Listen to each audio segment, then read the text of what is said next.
I'm going to get started in honor of those who were here on time with us. Thank you very much for joining us. This is the South African Chamber in the UK that is hosting tonight's event. I'm Sharon Constanson, Chairman of the South African Chamber of Commerce, and really excited about tonight. We have all been very excited about tonight because tonight is the first time we are flighting a hybrid event.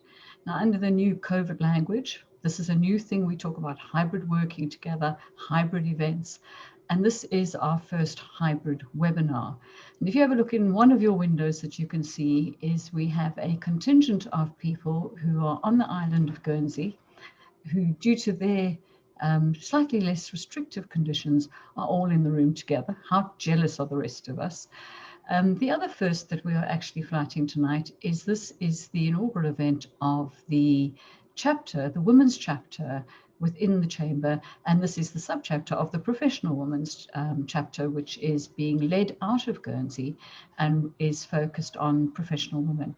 So we have women of all kinds in our chapter, and particularly attending tonight. And we have people from various parts of the globe, not only those that are in Guernsey with us as well. So very, very special for all of us. So thank you for joining us. What we'll be doing today is we're going to be listening to a video first, then we'll be having a presentation from Catherine. We will then have a Q&A conversation with Catherine from my side. And at any point, please put your questions up in the chat facility. I will then collate those questions together and ask those of Catherine in the latter part of our hour. After the event, Guernsey will drop off and they will do their socializing. Any of the others who would like to stay on within the meeting room environment, we will be open for networking as well after the hour is finished. So looking forward to a very, very enjoyable session together. And at this point, I'm going to start with the introductory video before we hand over to Catherine. Enjoy the evening. Thanks very much. Thanks so much, Sharon, and to everyone joining us today. Nats and I both feel really passionate about this chapter and the opportunity to build what we hope will become an influential network of professional women across the UK, Channel Islands and the Isle of Man. As many of you know, the push to equality is making good progress, with 33% female representation on the boards of the top 350 UK companies, compared to only 12% 10 years ago. This sounds impressive, but let's not forget that women in C-suite positions are still significantly lower than where they should be. I started working in the hedge fund industry in London 21 years ago now. Just saying that makes me feel old. But I still remember going into important meetings and presentations where a majority of the time I was the only woman in the room. One of the main challenges I remember feeling was feeling like I didn't deserve to be sitting at the table with all these high-powered people. This is now a well-recognized issue, which has been termed imposter syndrome. I felt like I had to work twice as hard to prove my worth to everyone, and even more so to myself. Looking back, if there was a platform that I was connected to where I could have discussed some of these challenges and learned from other women's experiences, I'm sure that my time and energy could have been better utilized. We've been blown away by the level of interest and support that we've received while setting this chapter up. We know that women's networking groups are not without their controversy. Some in the industry may think of these forums as creating segregation and praising women for their gender rather than their skill set. This is by no means the purpose of the chapter. While women breaking barriers should be supported and celebrated, we do believe everyone should be valued first and foremost for their capabilities. So, how better do we support women in the workplace? Nats is going to tell us a bit about the aim of the chapter. Thanks, Marie. In order to see more women reach senior leadership positions, we need to acknowledge the challenges and barriers that women face. Be honest, be open, and let's help businesses come up with solutions and put tools in place to achieve gender equality in the workplace. The aim of this chapter is to serve as a platform for the development of professional women through forming a community where they have a support network to share experiences, have open discussions without any judgment, and to learn from each other, and to hopefully provide them with the confidence to believe in themselves and their ability. We would love to hear your thoughts on what topics you're interested in and any other ideas you may have. Our contact details are on the website, so please do get in touch with us. It is now with great pleasure that we hand over to Catherine Van Heerden, who is our guest speaker for today's event.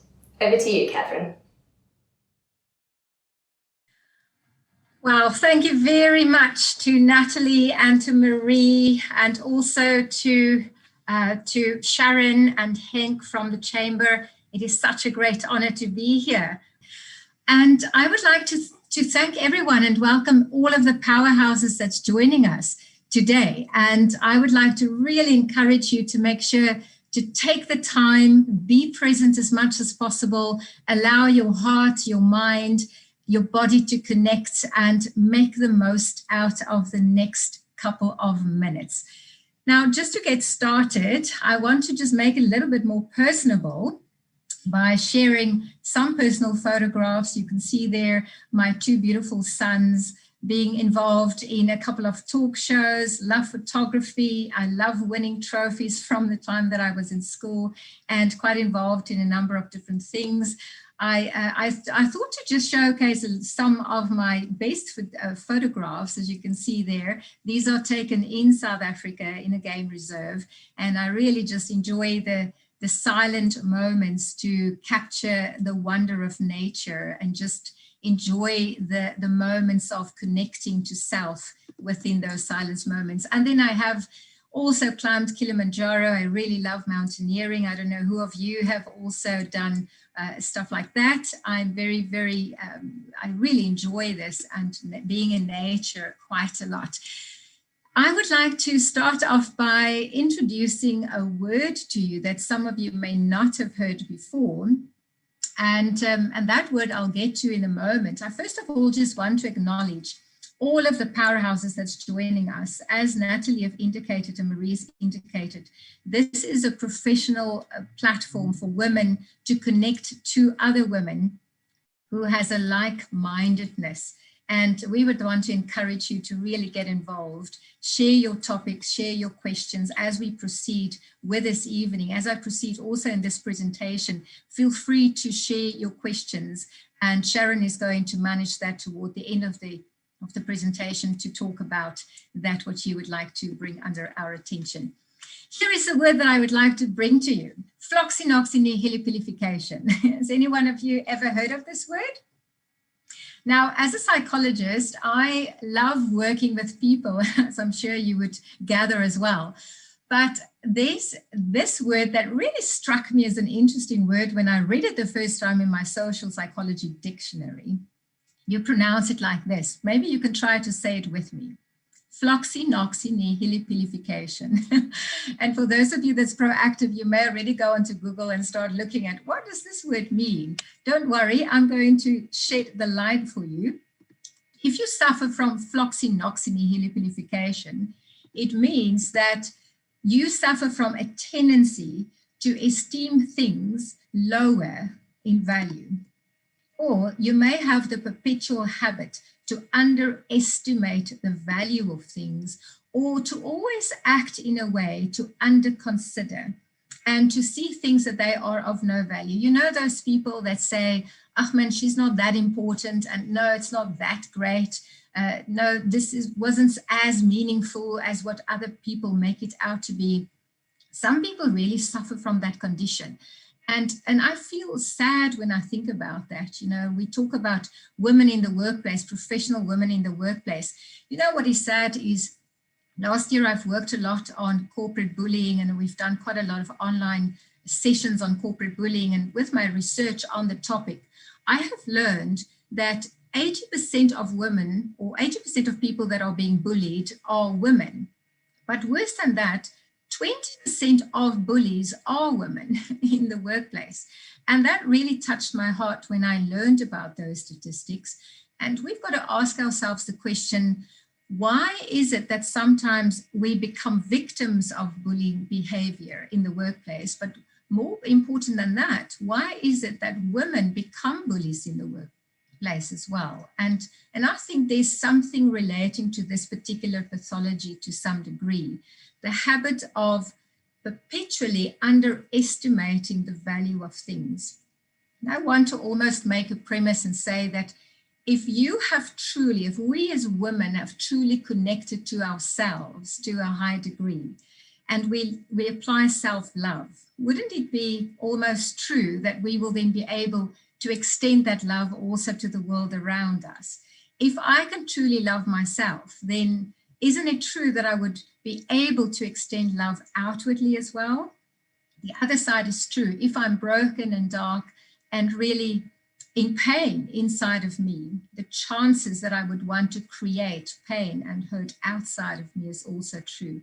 And then I may be suffering from this condition, floxinoxinihilipilification, where I perpetually underestimate the value of other people and the value of things. Let us not suffer from this condition, but let us become powerhouses in our own right, powerful women that make a difference. I've added this particular slide because I want to show you, if we ask the question, why should we be powerhouses in the respective worlds that we live and work? Firstly, you would know that the revolutions and time has brought a lot of revolution. First, we've had the age of mechanization, we've had the age of industrialization, we've had the age of digitization and automation. And very interesting is, it is being said that the fifth revolution is a revolution of humanization. I don't know how many of you are reading up and doing research on the fifth revolution that is anticipated. It's the revolution where inclusivity and human behavior is once again emphasized. We as women in the workplace have a huge, huge role that we play and can play within this world of work. So I want to ask you, when do you think and believe someone is powerful? When do they strike you as powerful? What is it about them that really connects with you? So can I ask you at this point in the chat box to go there and just give us some thoughts? I'm going to ask Sharon, if you don't mind, go into the chat box, just 1, 2, 3 words. When is a person powerful to you? And I want to just see how it resonates with some of the messages that I would like to bring to you tonight. So please go into there. I want to see what women are saying around the world. When is somebody powerful to you? Is there anybody that can share with us? I'm going to give you a moment.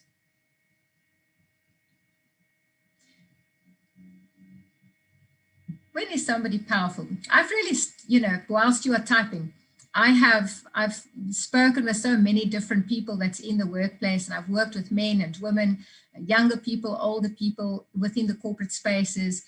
And we can ask the question of what makes us really truly successful? Is it how much we acquire? Is it the results that we get? Is it the relationships that we build? What is it? And I'm just curious about what people are saying. Sharon, are there any people that's adding some thoughts around what makes somebody powerful? Yes, we've got some very wide range. Let me just read a few of them out for you. Inspire, lead, calm and confident. Confident again, authentic, at ease, knowledgeable, influence decisions, inspirational, caring, confident, broad-minded, motivational,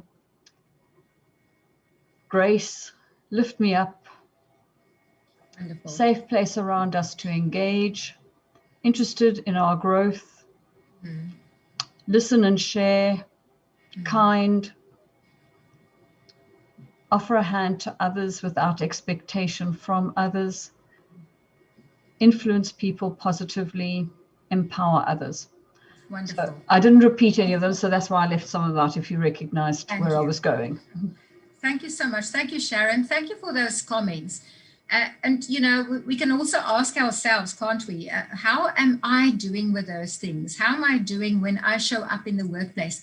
I know that we have, especially in this world of work that we're in, with all the challenges, the pressures, the different roles that we have to play, all of the demands as women, as being a mother, as being a colleague, sometimes as being an owner of a business, an entrepreneur, as bosses, as subordinates, wherever and however we function, there is so much that's asking from us. And we've got to ask ourselves, how do I make sure that I really show up in the best possible way?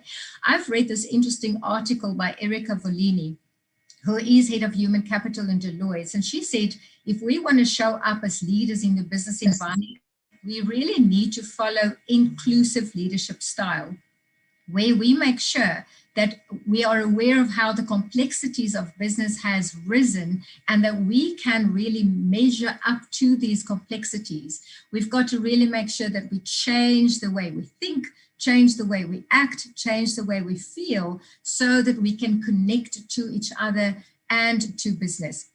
And so this is why I would like to bring this particular session to you.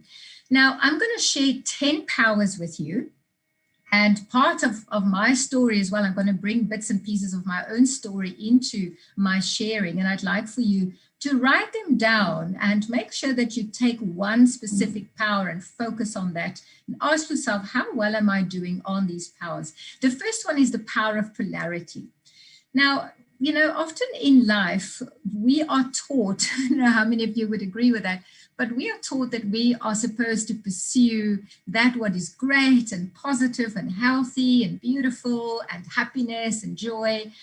But I often wonder, is that real? Isn't it true that in life offers us a variety of emotions, a variety of experiences, a variety of things that challenge us intellectually, that challenge us in our heart space, that challenge our actions. Sometimes we learn that, we've heard earlier Marie mentioned the whole notion of just the imposter syndrome, where we feel like, am I really good enough to be here? And sometimes we want to pursue only the positives, but we've got to understand that life really has this whole range of experiences. And I think if we are able to understand the polarities of life, and we enable ourselves to sit with these polarities and embrace these polarities, we actually enlarge our whole being. And some of the polarities that I've listed here are, what if we are able to teach ourselves to pursue results and relationships, not just the one or the other. I do a lot of coaching for business people, and I often have to influence their minds to pursue results and relationships in the same way, to put even emphasis on both of those worlds, wonder and disappointment. I ask you that's sitting here, how well are you doing with dealing with disappointment, where you had certain things that you planned, but it didn't quite work out the way that you wanted it to? What happens in the inside of you, and then how does it affect your energy around you? Love and pain. I know that everyone that's part of this seminar, this conference, I know that you have your pain story, and I know that there's been many, many things possibly that has cut your heart open and that have made you bleeding. I know that I don't have to sit with you personally. I already know that there's highly intensive stories that can be told, because women, a lot of women come from places of abuse and manipulation and violation and molestation and rejection and criticism. Every single one of us, and of course there's a lot of males that can tell those same stories. We as human beings can sit with one another, and I think we will be surprised if we sometimes hear the stories of other people, just to hear where they're coming from. But are we able to sit with our own pain? Are we able to sit with the pain of the people that we work with sometimes and have compassion for that? So let us pursue love, and let us understand what it means to sit with pain, especially those of other people as well. Strength and vulnerability, past and future. A lot of people say, forget the past, live in the present. But I say, respect the past.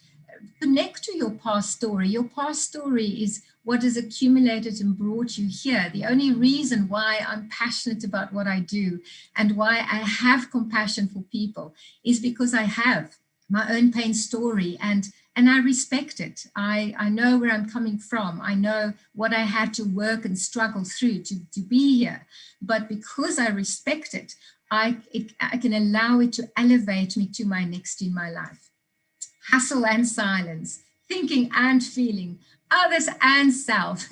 There's so many women that think it's selfish to give themselves time and effort and discipline and to treat themselves and to invest in themselves. And it's actually surprising how often I have to sit with women and tell them, no, it's not selfish to take care of yourself. It's self-love. It's self-care-ish. So let us be inspired to take care of others, but also ourselves, not forget ourselves. Grace and grit. I believe that women in the workplace have to have grit. We don't have to stand back and say, you know, I have to hold the space, just that I can't be too vocal. I need other people to take the lead. We know that as women in the professional environment that all of us are functioning. Grit is an important quality and an important skill to show up with. And if it's difficult to do that sometimes, we can direct our attention to be coached and guided into becoming more gritful in the areas that we are working. Safety and being brave. Growth is always to do with being brave. Speaking and listening.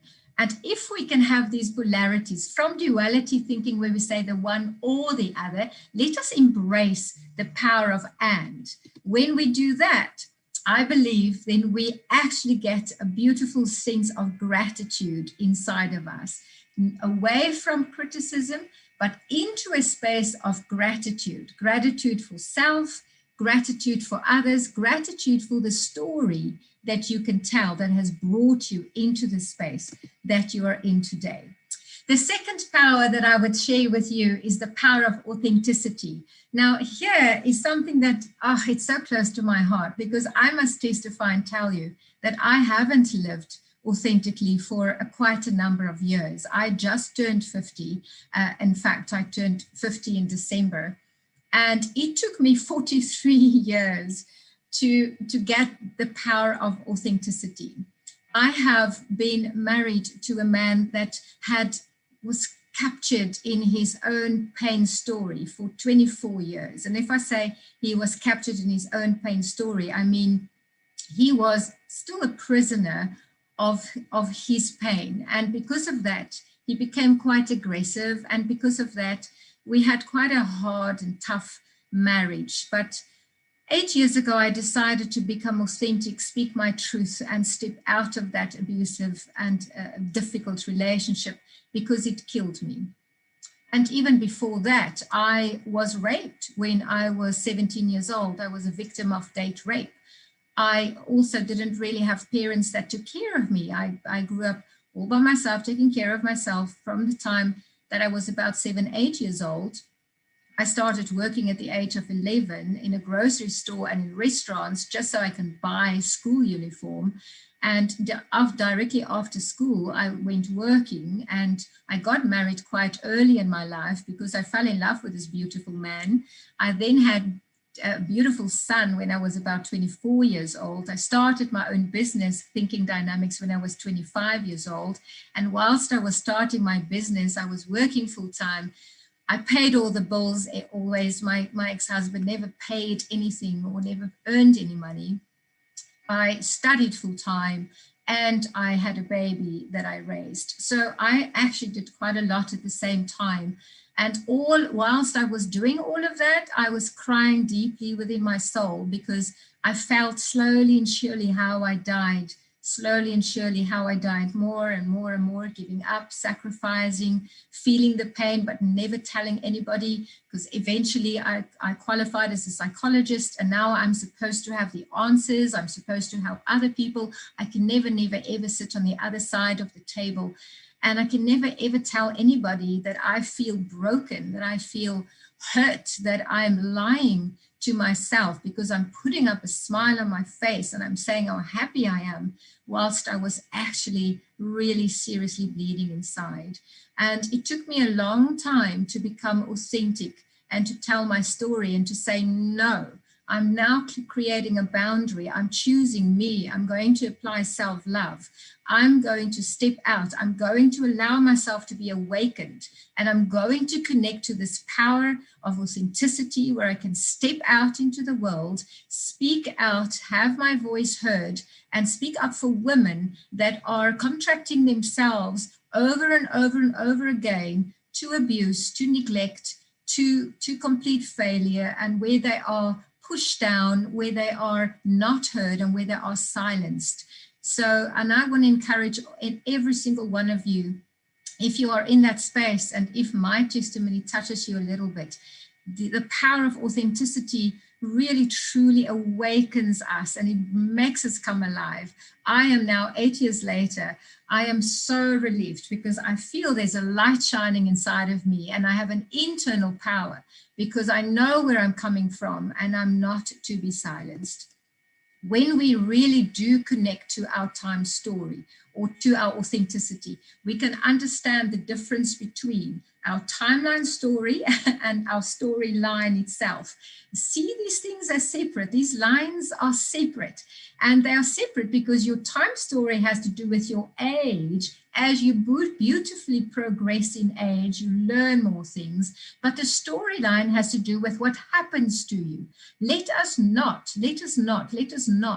be discouraged by the stories within our time story because they are there to teach us, grow us, authenticate us as much as possible, and it helps us to find our own true essence.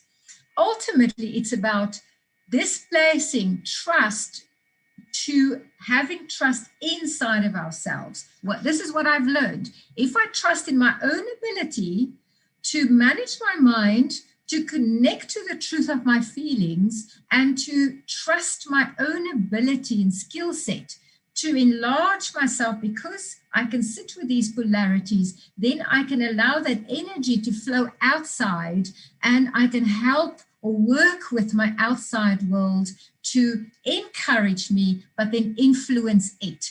If that exchange can happen, then there's a valuable exchange that can happen from me to my world and my world to me. And that will then create a significant existence for me at the end of my time story. The third one that I want to share with you is the power of clarity. And for this moment, if you will bear with me, I want to just play the song. I'm going to play it for a short while. And I want to where you are at. If you'll just allow yourself, for you that they are in Guernsey, I'm going to play the song and make sure that you even stand up and move around a little bit just to create some energy. If you're at home, if you're at the office, just enjoy the song with me. I'm going to play it for a short while. Okay, I've just been informed that the sound did not come through. Did you not hear the sound? No. We could hear a little bit of the music and every now and then we got some words, but at least we know the song, so we could improvise our ears. Don't worry. Okay. We can carry on. I was jamming here myself and thinking that all of you are hearing, but at least I did entertain you there a little while. You know the song, I can see clearly now the rain is gone. It's going to be a bright, bright, sunshiny day. I really just love that song because it speaks about clarity. It speaks about I can see clearly. One of the biggest things that challenge us a lot is that we get brain fog, where our minds get so distorted with so much and we don't really see with clarity. And I really want to encourage you, if you are in a situation in your own life where you feel locked up or stuck, that you really allow yourself to stop, breathe, and that's what makes us powerful, is to stop, breathe, feel, acknowledge, think. Okay, stop, breathe, feel your truth, acknowledge your truth, and then start to defrag the mind. And if you don't know how to, make sure to get some help or coaching or guidance with somebody that you trust. That is a power, the power of clarity. And then the power of connectivity. The power of connectivity has all to do with understanding how we remain present. Now, I want to say welcome to a lady here that I saw signed up, Karen Claydon. Karen Claydon is based in the United States.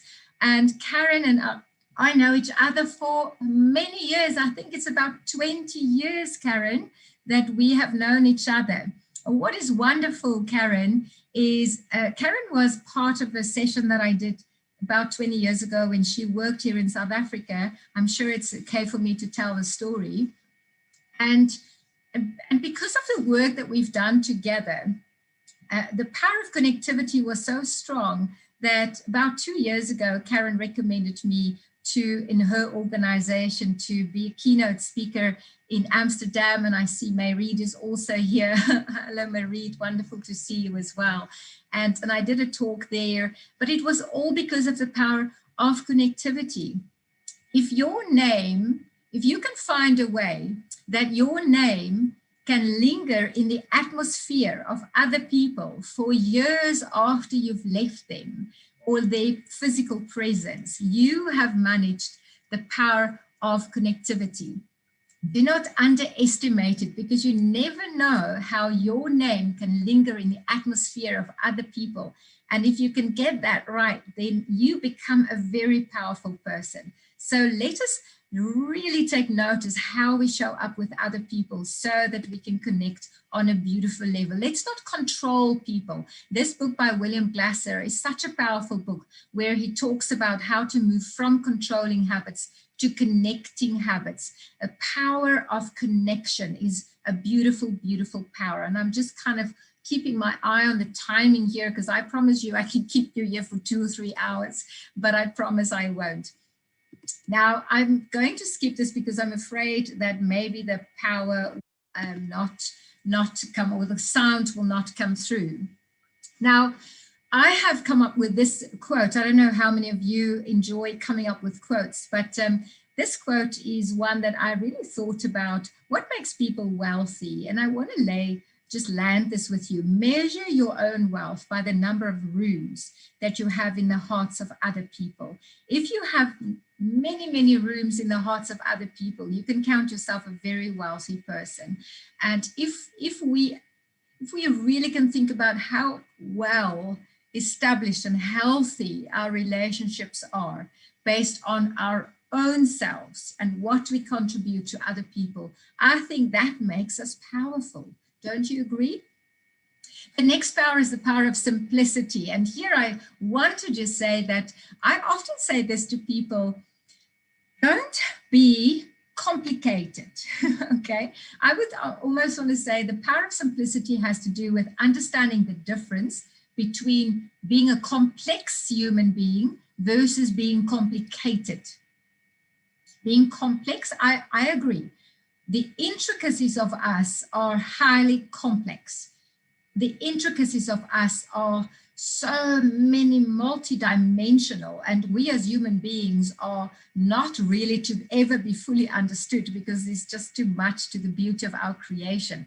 But we make life and ourselves complicated by overcomplication, by emotional meaning that we add to things that really, really makes things more and more difficult in our lives. And I want to say, just simplify your life, simplify your mind where you can by how you award meaning to your experiences and how you see people around you, especially if you have a powerful position in the organization that you work for. You must bear in mind, people watch you all of the time. If you are in a leadership position, do not underestimate this.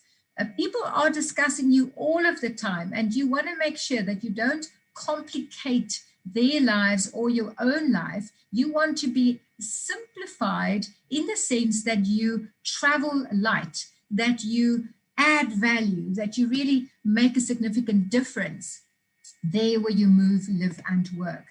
I love this beautiful saying by Mark Twain. He said, she leaves beauty wherever she goes. And so I want to ask you, wherever she went, she left what? What would be the word for you that you put in there? What speaks to the whole purpose and intent of you? Wherever she went, she left. Wherever he went, he left what? For those male participants that may be joining us here as well. What is it that you want to leave to remain in the atmosphere of other people once you leave? The power of ingenuity. Now, I want to tell you a story here. I have met such a powerful man a couple of years ago when I did my flight medical.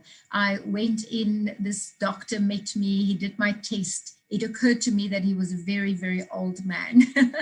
And I didn't ask how old he was, but I did wonder silently. He did the test, and at the end of the test, he asked me, why would a psychologist be able to fly? You know, what's the point? And I said to him, well, if you can't give me a medical reason why not, I don't see why I shouldn't fly, you know, why not? And he said, I like your thinking, Catherine. Let me tell you about my story. So he then proceeded telling me the long version, but the quick version is he was a pilot up to the age of 60. He then retired and he decided he wanted to become a microbiologist. He worked as a microbiologist for 5 years. And then at the age of 65, he said to his wife, oh, I think I'm going to become a medical doctor. So at the age of 65, he reinvented himself, went to study medicine, and he said to me, Catherine, it's been 30 years since. I said, what? Are you telling me you're 95 years old? He said, yes, I am. I was flabbergasted, gobsmacked, to call it what you will, that this man of this age was still doing medicine, still allowed to, still making a meaningful contribution, and his power of ingenuity was just absolutely admirable. And at that moment, I decided, for as long as I have my sound mind, I will not suffer from floccinauxiny helipidification, I tell you. I will make sure that I can reinvent myself. And just on this note, I have reinvented last year when it was COVID and I was supposed to slow down. There's 3 things that I did with the power of ingenuity last year. I decided to finish my PhD that I did struggle to do for 8 years. I finished my PhD. 2, I published a book called See the Change last year. My publisher's in the United States. And the 3rd thing I did is I started a new business called Intimacy. So, and I developed a whole range. I published another book. I developed body products, I developed a board game, and all of that will be launched in July this year. And look out for that name, Intimacy. I'm coming to you. It's an international brand that I want to build over the next couple of years. So I really understand the power of ingenuity. And I tell you what, there's no stopping me. I'm already busy writing my next book. And in fact, I have 12 titles that I wrote down that I want to create. So there's no stopping me. We live in a VUCA world. We live in a VUCA world. You are familiar with it. Volatile, uncertain, complex, and ambiguous. We've got to show up in the right way. The power of adversity is all about difficulty, but coming over it. Move away from saying, I'm human, I make mistakes, I don't know, this is really hard. Go into, I am human, I want to be my best, I trust in my ability, and I can overcome. John Maxwell said, if you decide something, you will be tested. So look out for it.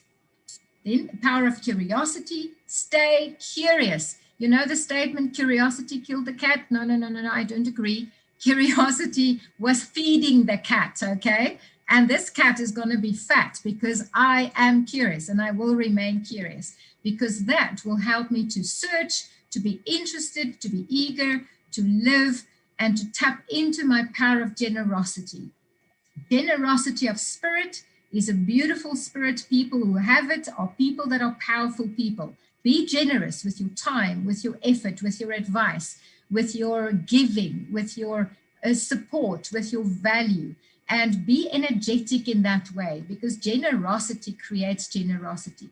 The last power that I want to land with you is the power of this very moment, wherever you are. Just breathe deeply and become deeply grateful that you are alive. Become mindful of where you are at. Think of your story, respect your story, respect who you are, where you are, trust in your own ability to connect to yourself and stand up as a woman. Understand that your beauty shines from within to your outer world, and that's how you touch the lives and the hearts of other people. You are significant, and your voice, although it's a female one, does not have to be silent or soft. Your voice can speak up and make a huge difference. I want to encourage you to go and read. I don't have time for that now, but to go and read, take a note of this Portia Nelson's beautiful poem, I Walk Down the Street, that talks about the different chapters in life and how we can reinvent ourselves and how we can select the streets or the roads that we take. And we understand that there are holes in the street, but we can take another street and take another street after we have learned what we needed to learn. So please make sure that you are connected to these powers, that you really understand who you are, what you're about, what value you bring in the world, and not suffer from floxy-noxy nihilipilification, but that you are a powerhouse in your own right. I want to end with this beautiful statement that has come from our beloved Nelson Mandela, President Nelson Mandela, who said, action without vision is only passing time. Vision without action is merely daydreaming, but vision with action, that can change the world. And that is what we remember him for, because he's really made a huge difference here in our country in spreading the love. I want to show you here is some of my contact details. If you want to take a snapshot of that, you're very, very welcome to contact me. Go into my website, make contact with me in however way you would like to. Would love to speak with you again. I would love to connect to you in some way. But at the end of this, before we go into questions, I want to thank the Professional Women's Forum. I want to thank the Chamber. I want to thank KPMG for, I wanted to mention, thank you for sponsoring this event, and thank you for inviting me into the room with you. To all of the powerhouses that's listening, I want to thank you so much for your time. I want to say this, wherever she went, she left inspiration, and I really hope that I have left some inspiration for all of you that has joined here with this prestigious event that you have put together. Thank you very much. It is a great, great, great honor. And I'm handing over to Sharon to help with the questions, any comments that anybody has. I'm happy to hear them. Thanks very much. That is amazingly inspirational, which is obviously what you're setting out to achieve. What I'd like to do, Catherine, is while I'm waiting for some of the questions to come through from everyone, please, guys, don't leave me in the lurch with the only one asking questions. I have created some while listening to you. One of the things you said is, I will not be silenced. Taking those words and now taking them out of your personal life and putting them into a business environment where most of us are sitting here at the moment. And often women don't speak up, particularly when you get to the senior ranks of business. And they always say women sort of wait too long, don't speak up, don't stand up for themselves, or try to be too masculine, or try to be too bossy. They always try to be too something and are not being taken or delivering their authentic self. How would you advise the professional woman in the boardroom or in the executive management team or leader of their own teams how to actually do it better than they're doing? So not silent, but they're not trying to be a man. Yes, this whole thing about, I've actually had come across a session, I think we spoke about that during our first initial meeting, is this whole thing how skills are almost genderalized, where being decisive, being firm, being clear, taking strong leadership is almost seen to be a man's quality, and being caring and having empathy and being nurturing is put into a female's or a woman's place. And I have personally once been told that I'm a woman, I must know my place. and I've also been directly challenged one day where somebody said to me, but you're a woman, what can you teach me? And I've also had comments like, you know, you're a pretty girl, you can't have beauty and intelligence, so at least you're nice to look at. You know, these are comments that I've had in the corporate space, believe it or not. But this not being silent, I think if you can first have self-confidence and connect to your own right to have your own opinion and to have your emotion and give yourself permission to have emotion as they show up, dependent on what happens around you, you can have that grit to find out, if there's behaviors or certain things that's happening around you where you feel that you are silenced or that your truth is not spoken or that you are bullied or that there is some form of harassment taking place because you're a female in the workplace. We cannot silence that. We need to first connect to the emotion, acknowledge what is happening, sit down and get clarity on what is happening, understand what are your different paths that you can follow, and make the choice what to follow and what would be the most powerful route to follow. And I think also, think not just for yourself, but for other women as well. Think of how you are empowering other women or helping other people as well with the actions that you take. I must say, Sharon, from the time that I've decided to not be silent anymore, suddenly what I've experienced is my own power of speaking up for other women. Because I was silent, I couldn't speak up for other women. It wouldn't have been authentic. But since the time that I have connected to that authenticity and to be courageous, to speak my truth, regardless of the consequence or reputation or anything, because I was kind of afraid to lose my reputation as a professional, and to walk my path. So if we can let go of the fears, of the anxieties, of the presumptions we make, and be courageous and bold to consider what are the different paths that we can take, who can help us, how can we get assistance and guidance in that process, and then be bold to take those steps. Thank you. Appreciate that. Thanks for the questions that are coming in. I will pick those up in a moment. Another question or a scenario I'd like you to give your insights on. You've got a businesswoman who's in her authentic space. She is self-empowered, she's self-confident, but she's still on a journey. It might be youth, it might be a new profession, it might be a new job, but she's in a slightly newer place. How would you further support or give that woman ideas to actually enjoy that journey, empower that journey, speed up that journey that they're on already? So they already are in a good place. Don't be afraid to continue to see that vision.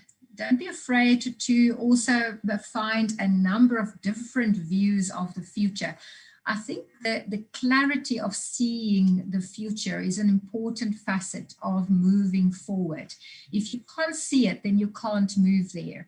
And then also the whole notion of motivation that is broken up in the two words of motive plus action. So if you are in a good space, enjoy that good space. And I would also say, make sure to learn whatever you can learn, wherever you are at. When I was working in the corporate space, my mind was completely present to be the best that I can be. I have this acronym that says an apple a day will keep you from going astray. So for those women that's in a good space, but you still have ambitions for greater things and you're entrepreneurial or you have other plans, take these 5 pointers down very quickly.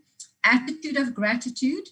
Always be grateful for where you are at, the people that are in your life right now, and what you're learning right now, because these things are all adding to this future that you're building. The P is purposeful thinking. Take good care of your mind. Take good care of the thinking that you're allowing certain narratives to unfold. Make sure that the thinking and the speaking is 100% congruent, because it's through our minds and through the words we speak that we speak life, that we speak possibility, and that we speak energy into creating and crafting the future that we want to create. The second P in the apple His passion makes you persevere. Understand that there will always be adversity, that there will always be challenges. But if we make up our minds that we're going to work to and through those adversities and challenges and allow the polarities of life to teach us, to enlarge us, then we enlarge our own spirit. So we will be able to create a bigger and larger world for ourselves together with that what we believe in. The L in the apple is laugh some more. Don't take yourself so serious. Don't take life so serious. Just be a little lighter. Don't take offense so quickly. I decided 2 things in my life. I'm not taking offense and I won't feel guilty. I refuse. Because when I decide something, I decide for a reason, so I won't feel guilty about it. And secondly, I'm not going to take offense. If you meant to offend me, then that's your issue. But I'm not going to take offense because I want to remain light. I don't want to live in a complicated space. And then the E of my apple is excellence promotes you. Wherever you are at, whatever you do in your job, in your relationships, do it with a spirit of excellence. And that is what it's about. An apple a day will keep you from going astray. If you're in a great space, eat that apple because that will create even more greatness for you in your future. I hope that answers Lovely. you. That was magic. Lovely little bit of unexpected excellence, which I have put down as my last E. Just a question from the floor. What is the difference between a bullying boss and an intimidating boss? How do we manage those 2 types of characters? How do we respond to get the best for ourselves and get them into a place where they're working with us? Okay, thank you. That's a very good question. Bullying behavior has deliberately the intention of harming and of causing damage.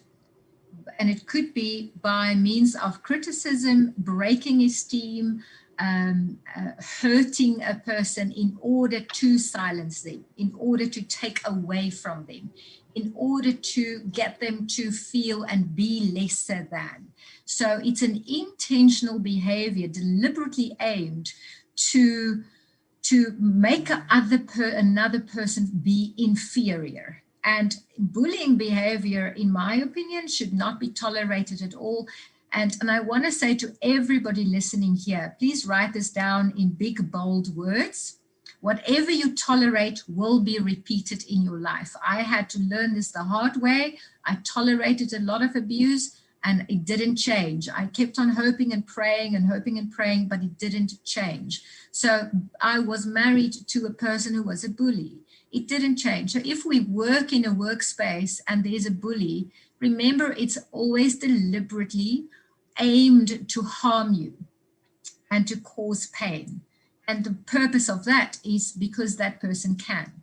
And the result of it often is we become silent, we don't tell anybody, we cry by ourselves, we may speak to the neighbor or to a friend who's not going to help us. And that's where we have got to stand up and say, no, I'm going to take steps and be courageous and bold. Now, the second part of your question was intimidation. Remember that intimidation is actually felt by the receiver. So if I am a person that is self-confident, I have self-love, I am connected to my own self-worth, then I will not feel intimidated. Doesn't matter where I'm at. You can be 20 years old to 25 years old and sit in the presence of a CEO who is well qualified and a lot of experience. But if you are, even in your young age, if you are connected to yourself and your purpose and you respect your story and you are a healthy individual inside of you, you won't feel intimidated or threatened by other people's success, by who other people are or their qualifications. You won't feel intimidated. So intimidation is more on a receiving end.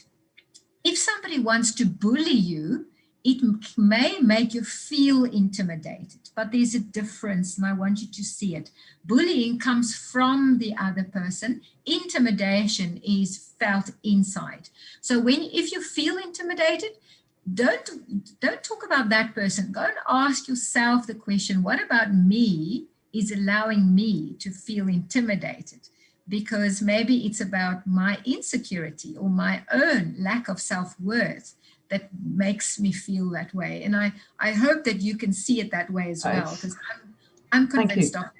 That was an excellent combination of a couple of questions that I've seen, which I think have been answered by what you have just said now. Last question, because we are over time. Yeah. What in psychology or what in business or people's behavior causes women to be bullies? And are there bullies more of women in the business space or bullies more of men? Or is there nothing to do with the bullying too that has a diversity? What puts them there in the first place? Bullying behavior often happens more toward minorities, wherever that is, because the majority, look, remember, people always group themselves, and that's a normal human phenomena where we segregate toward.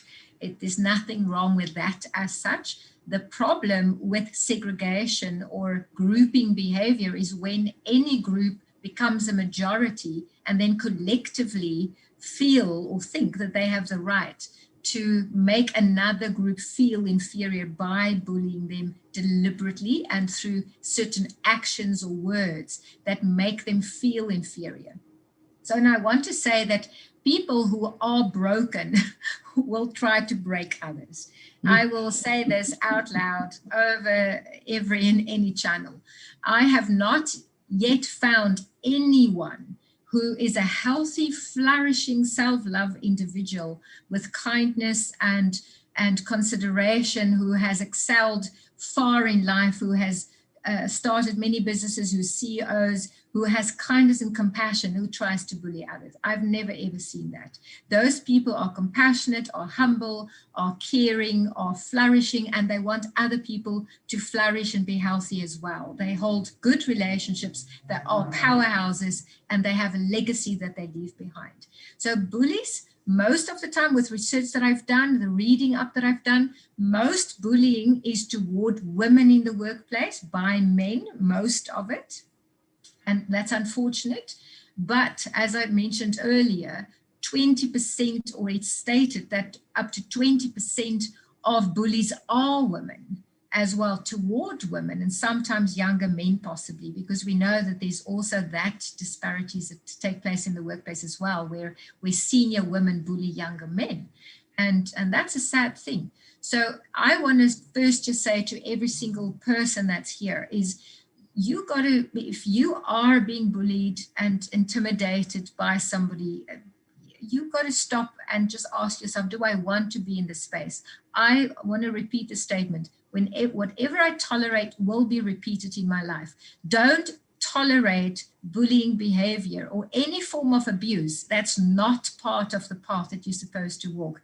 If you can get that, then you can come alive and you can start changing the story of your life so that you can become free. And then there's no need to bully other people, because if you allow yourself to be bullied, the chances are very good that you may start showing that towards other people as well. So just don't do it. Thank you. And a perfect note for us to end the formality time of the hour that we have spent together. I really do appreciate everything you've shared with us, Catherine. I see all the comments coming up about inspirational. You've really helped me. And that last question on the bullying and intimidation, I thought was very insightful, and a couple of thank yous around that one as well. So it's actually been nice listening to you talking out of your knowledge rather than the presentation. I thought that was a really brilliant part to the session. Thank you for your personal insights in that space as well. First of all, I'd like to thank everyone for attending. I know we have at least one man present. It's wonderful to see that we have got some diversity. We've got an age diversity, we've got a global diversity. Oh, we've got two men. I see the other one. So we've got at least two men present with us. There may be more hidden behind names I can't recognize. But we've got a diversity of country with us. We've got a diversity of ethnicity and of race and of all sorts of others that I can see. And all the I do quite a lot of training, and there's all these hidden diversity. I'm sure they're all hidden in there somewhere. It really is wonderful. I'd like to thank our participants for having joined us. There will be a recording.